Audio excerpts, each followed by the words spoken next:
नमस्कार। Chanakya IAS academy के daily current affair session में आपका स्वागत है। आज है 16 सितंबर और 16 सितंबर से जितने भी महत्वपूर्ण प्रश्न बनते हैं हम उन पर चर्चा करेंगे। हमारा आज का पहला प्रश्न है, स्टार्टअप इनोवेशन को बढ़ावा देने के लिए आईआईटी कानपुर ने हाल ही में किस बैंक के साथ साझेदारी की है? ICICI bank, SBI, axis bank या फिर एचडीएफसी बैंक। तो अभी हाल ही में आईआईटी कानपुर ने आईसीआईसीआई बैंक के साथ साझेदारी की है।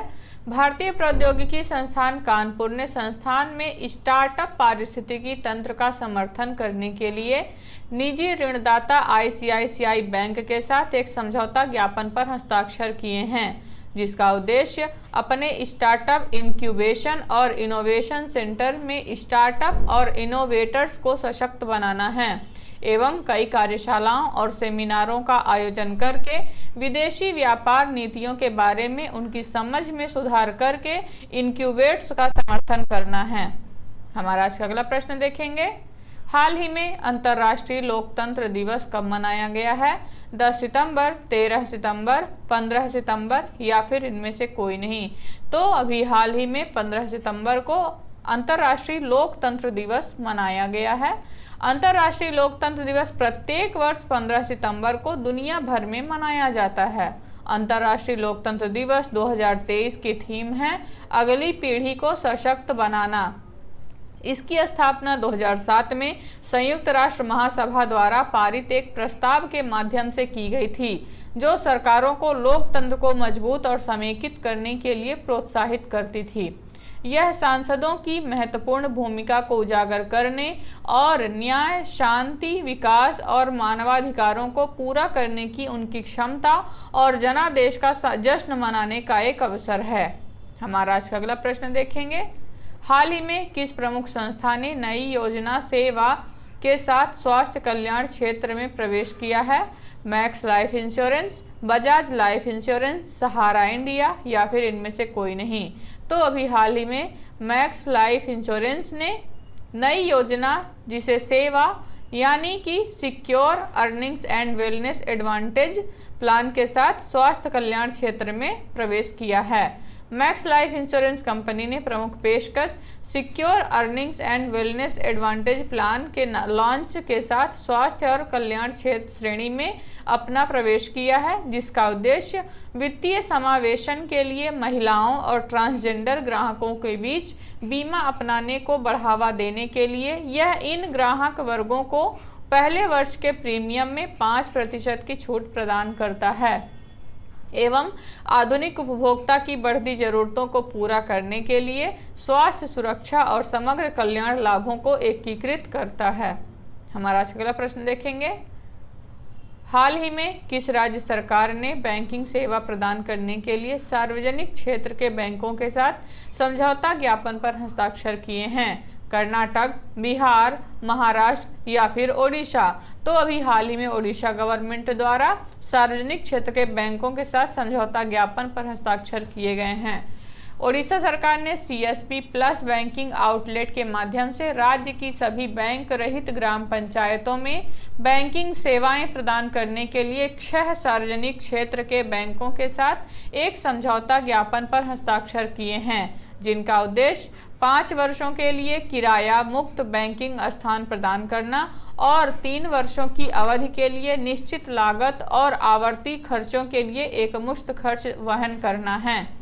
वित्त वर्ष 2023-24 के भीतर राज्य के सभी बैंक रहित ग्राम पंचायतों को कवर करने के लिए योजना को चरणबद्ध तरीके से लागू किया जाएगा। हमारा आज का अगला प्रश्न देखेंगे, हाल ही में किस राज्य सरकार ने सरपंच संवाद ऐप लॉन्च किया है? मेघालय, हिमाचल प्रदेश, असम या फिर मणिपुर। तो अभी हाल ही में असम सरकार द्वारा सरपंच संवाद ऐप लॉन्च किया गया है। असम के राज्यपाल गुलाब चंद कटारिया ने राजभवन में क्वालिटी काउंसिल ऑफ इंडिया के एक मोबाइल एप्लीकेशन ऐप सरपंच संवाद का अनावरण किया, जिसका उद्देश्य पूरे भारत में लगभग 2.5 लाख सरपंचों को जोड़ना, जो नेटवर्किंग, ज्ञान प्रसार और सहयोग के लिए एक समग्र मंच के रूप में कार्य करते हैं। इस पहल के माध्यम से सरपंच अपने गांवों में विकासात्मक गतिविधियों पर प्रकाश डाल सकते हैं, सर्वोत्तम प्रथाओं के बारे में जान सकते हैं और देश भर में कनेक्शन को बढ़ावा दे सकते हैं। हमारा आज का अगला प्रश्न देखेंगे। भारत OIML प्रमाण पत्र जारी करने में किस स्थान पर है? 10वें, 13वें, 15वें या फिर 18वें स्थान पर? तो अभी हाल ही में भारत ने OIML प्रमाण पत्र जारी करने में 13वीं रैंक हासिल की है। भारत अंतर्राष्ट्रीय स्तर पर स्वीकृत 13वां OIML यानी international organisation of legal metrology certificate जारी करने वाला प्राधिकरण बन गया है, जिसका उद्देश्य अंतर्राष्ट्रीय विनिर्माताओं के लिए अपने उपकरणों का परीक्षण यहां कराने की सुविधा तैयार करना और इससे राजस्व और रोजगार पैदा करना है। OIML एक अंतर सरकारी संगठन है और इसका प्रमाण पत्र दुनिया में कहीं भी वजन और माप बेचने के लिए अंतर्राष्ट्रीय स्तर पर स्वीकार किया जाता है। हमारा आज का अगला प्रश्न देखेंगे। हाल ही में भारत जापान साइबर संवाद कहां पर आयोजित हुआ है? नई दिल्ली, टोक्यो, अमेरिका या फिर इनमें से कोई नहीं? तो अभी हाल ही में जापान के टोक्यो में भारत जापान साइबर संवाद शुरू हुआ। भारत और जापान ने द्विपक्षीय साइबर सहयोग के महत्वपूर्ण क्षेत्रों पर चर्चा की और साइबर सुरक्षा और सूचना संचार एवं प्रौद्योगिकी के क्षेत्रों में हुई प्रगति की समीक्षा की। जापान ने टोक्यो में 5वें भारत जापान साइबर संवाद की मेजबानी की, जिसका उद्देश्य साइबर डोमेन में नवीनतम विकास और संयुक्त राष्ट्र और क्वाड ढांचे के तहत अन्य बहुपक्षीय एवं क्षेत्रीय मंचों पर आपसी सहयोग पर विचारों का आदान प्रदान करना है। हमारा आज का अगला प्रश्न देखेंगे। हाल ही में किस राज्य सरकार ने फुटबॉल के विकास के लिए स्पेन की ला लीगा के साथ समझौता ज्ञापन पर हस्ताक्षर किए हैं? नागालैंड, पश्चिम बंगाल, महाराष्ट्र या फिर उत्तर प्रदेश? तो अभी हाल ही में पश्चिम बंगाल ने फुटबॉल के विकास के लिए स्पेन की ला लीगा के साथ समझौता ज्ञापन पर हस्ताक्षर किए हैं। पश्चिम बंगाल सरकार और Liga national D football professional ने अपनी आपसी सहयोग के माध्यम से भारत और स्पेन में फुटबॉल के खेल को बढ़ाने के लिए एक समझौता ज्ञापन पर हस्ताक्षर किए हैं। इस सहयोग के हिस्से के रूप में पश्चिम बंगाल में एक नई फुटबॉल अकादमी स्थापित की जाएगी।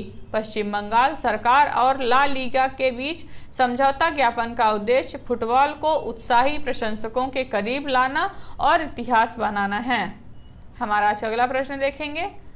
हाल ही में किस राज्य के स्वास्थ्य मंत्री ने मिशन इंटेंसिव इंद्रधनुष 5.0 का उद्घाटन किया है? पंजाब, हरियाणा, मेघालय या फिर राजस्थान? तो अभी हाल ही में पंजाब के स्वास्थ्य मंत्री द्वारा मिशन इंटेंसिव इंद्रधनुष 5.0 का शुभारंभ किया गया है।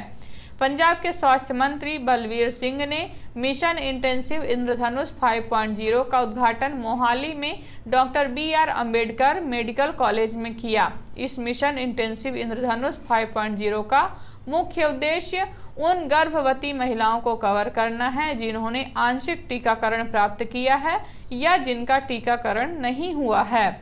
इसके अतिरिक्त यह मिशन 0 से 5 वर्ष की आयु के बच्चों तक पहुंचने का प्रयास करता है जो अपने टीकाकरण में चूक गए हैं। हमारा आज का अगला प्रश्न देखेंगे। हाल ही में किस राज्य सरकार द्वारा प्लेटफॉर्म आधारित गिग श्रमिकों के लिए 4 लाख रुपए का बीमा कवर शुरू किया गया है? केरल, आंध्र प्रदेश, कर्नाटक या फिर तमिलनाडु? तो अभी हाल ही में कर्नाटक राज्य सरकार द्वारा गिग श्रमिकों के लिए 4 लाख रुपए का बीमा कवर शुरू किया गया है। Karnataka state gig workers insurance scheme नामक नई शुरू की गई पहल को कर्नाटक राज्य असंगठित श्रमिक सामाजिक सुरक्षा बोर्ड के माध्यम से तत्काल प्रभाव से लागू किया जाएगा। इस महत्वपूर्ण कदम का अपेक्षित फायदा लगभग 2.3 लाख गिग वर्कर्स को मिलेगा, जो स्विगी, जोमेटो जैसे विभिन्न प्लेटफॉर्मों और अमेजन, फ्लिपकार्ट और बिग बास्केट जैसे अग्रणी ई-कॉमर्स दिग्गज के साथ सक्रिय रूप से जुड़े हुए हैं। तो ये रहे आज के हमारे कुछ महत्वपूर्ण प्रश्न। आशा करते हैं चाणक्य आईएएस एकेडमी द्वारा चलाया जा रहा करंट अफेयर सेशन आपको पसंद आ रहा होगा। हमारे ऐसे और भी कंटेंट से जुड़ने के लिए चैनल को सब्सक्राइब करें और बेल आइकन दबाना ना भूलें। धन्यवाद।